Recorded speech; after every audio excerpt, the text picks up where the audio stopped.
Hello दोस्तों, welcome to our YouTube channel. आज हम सीआईडी के एक ऐसे केस के बारे में बात करेंगे जिसे सॉल्व करते करते सीआईडी टीम के पसीने छूट गए। तो वीडियो काफ़ी इंटरेस्टिंग होने वाली है, लास्ट तक ज़रूर देखें। आज हम एक्सप्लेन करेंगे सीआईडी सीजन 2 एपिसोड 14 को। अगर आप चैनल पर नए हैं तो चैनल को सब्सक्राइब करके बेल आइकन को प्रेस कर लीजिए। तो चलिए वीडियो को स्टार्ट करते हैं। एपिसोड के स्टार्टिंग में हमें दिखाया जाता है रात को अचानक एक घर के अंदर म्यूजिक बजने लगता है, इसलिए गार्ड उसे चेक करने जाता है।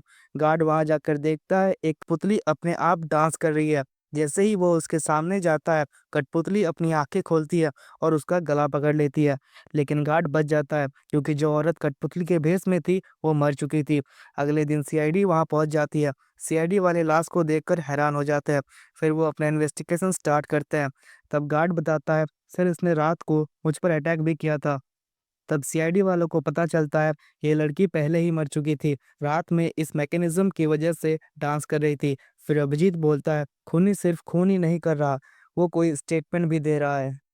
फिर पूर्वी बताती है इस लड़की की 11 उंगलियां हैं। तब वो गार्ड बताता है एक आयशा नाम की लड़की है जिसकी 11 उंगलियां हैं। वो यहाँ डांस प्रैक्टिस करने आती है। फिर एक हफ्ते से वो यहाँ नहीं आई है। फिर अभिजीत उससे आयशा का नंबर लेकर कॉल करता है पर कोई कॉल नहीं उठा रहा था। तो अभिजीत बोलता है इस फ़ोन को ट्रेस करना होगा। फिर सीआईडी वाले उस फ़ोन को ट्रेस करके एक कैफ़े में पहुंचते हैं। फिर अवनी उस नंबर पर कॉल करती है। तब एक लड़की वो फ़ोन उठाती है। फिर दया उस लड़की से पूछता है आयशा का फ़ोन तुम्हारे पास कैसे आया? तब वो बताती है आयशा अपने बॉयफ्रेंड के साथ गोवा गई है। उसने कहा था अगर उसके घर से कॉल आए तो मैं आयशा बनकर उनसे बात करूं। फिर दया पूछता है आयशा के बॉयफ्रेंड से मिली हो कभी? तब वो बोलती है नहीं, सिर्फ उसका नाम पता है, अविनाश।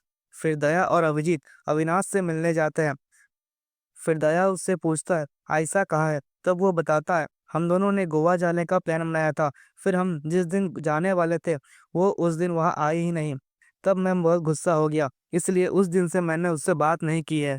फिर हमें फॉरेंसिक का सीन दिखाया जाता है। डॉक्टर सालुके बताते हैं पहले इसे बेहोश किया गया, उसके बाद इसे मारा गया है। फिर डॉक्टर गार्गी बताती है जिस तरह इसे कठपुतली बनाया गया है ये कोई एक रात का खेल नहीं है, कम से कम 2 से 3 दिन लगे होंगे। फिर एक जगह कठपुतली का शो चल रहा था, तभी एक आदमी डांस करते करते स्टेज पर गिर जाता है और उसकी मौत हो जाती है। फिर सीआईडी वहां आकर देखती है, इसको भी बिल्कुल उसी तरह से मारा गया है। फिर दया बोलता है जिस तरह से ये लोगों को मार रहा है 100% ये किसी सीरियल किलर का ही काम है। फिर हमें दिखाया जाता है प्रोड्यूसर कैलाश अपने स्टूडेंट्स को डांट रहा था क्योंकि वो लोग ठीक से परफॉर्म नहीं कर पा रहे थे। तभी वहां पर एक लड़की आके डांस करने लगती है। सब उसका डांस देखकर बहुत खुश हो जाते हैं। फिर हमें पता चलता है वो डांसर और कोई नहीं बल्कि अवनी थी। फिर कैलाश उससे पूछता है कौन हो तुम? तब अवनी बताती है मेरा नाम काव्या है, आपका ग्रुप ज्वाइन करना चाहती हो? तब कैलाश उसे अपने ग्रुप में ज्वाइन कर लेता है। फिर एक दिन कैलाश और अविनाश किसी से कॉल पर बात कर रहे थे कि अगला बैच जल्दी रेडी हो जाएगा, तुम बॉर्डर का देख लेना। और अवनी उनकी बात सुन लेती है। फिर अवनी कैलाश के ऑफिस की तलाशी लेने जाती है। उसे वहां पर बहुत सारे फेक पासपोर्ट और एक लिस्ट मिलती है जिन्हें इलीगल तरीके से विदेश भेजा गया था। तभी वहां कैलाश और अविनाश आ जाते हैं। वो अवनी पर गोली चलाने ही वाले थे, तभी वहां दया आ जाता है और अवनी को बचा लेता है। फिर वो लोग बताते हैं लोगों को इलीगल तरीके से विदेश भेजने का धंधा करते थे। जिस दिन हम गोवा जाने वाले थे उसी शाम आयशा ने हम दोनों की बातें सुन ली थी। फिर वो वहां से भाग गई, हमने उसे नहीं मारा है।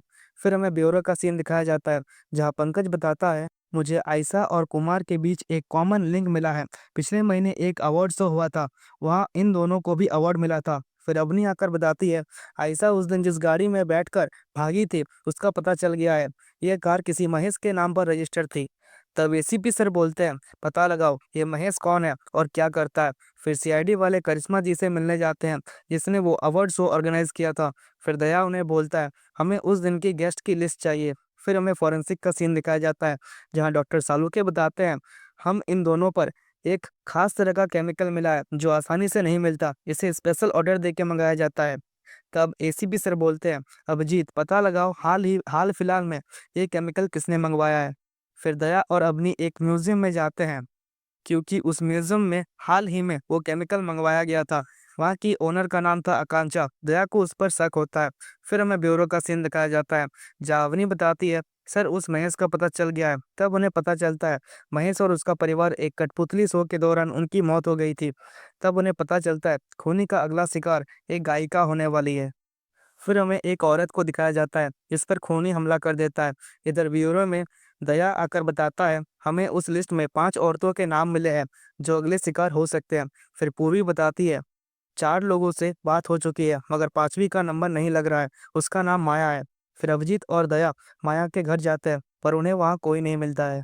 फिर वो खूनी माया को मारने ही वाला था, तभी सीआईडी टीम वहाँ आ जाती है और माया को बचा लेती है। फिर हमें पता चलता है खूनी आकांक्षा की असिस्टेंट मीरा है जिसका असली नाम नित्या है।